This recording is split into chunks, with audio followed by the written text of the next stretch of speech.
Welcome to Not Milk Never Milk. Subscribe if you're lactose intolerant. You start by confirming prerequisites. Be in the correct run mode, with enough level and gear to reach the Azure Dragon quickly. Once done, position yourself at the spawn point and equip a build that kills fast. This raises drop efficiency. Make sure to use loot boosts or consumables, they stack. Save outside the zone so you can reset if needed, and enter calmly.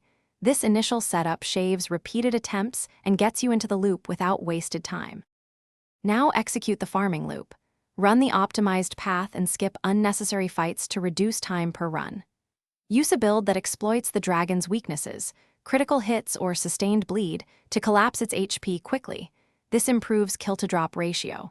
Once you clear the dragon, pick up loot and immediately backtrack to the save point, then reset.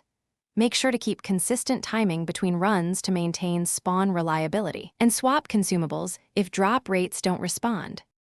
Finish by verifying the weapon in your inventory and inspecting its stats to ensure it's the Azure Dragon Crescent Glaive. If you still don't have it after many runs, change your session or region, restart the game, and confirm patches are current. This can clear spawn or loot glitches. Make sure to rotate consumables and try co-op to share kills. Alternatively, explore trade options. One key troubleshooting tip: reload your save and repeat a single, controlled run. Thanks for watching. If this was helpful, leave a like and consider subscribing. See you next time.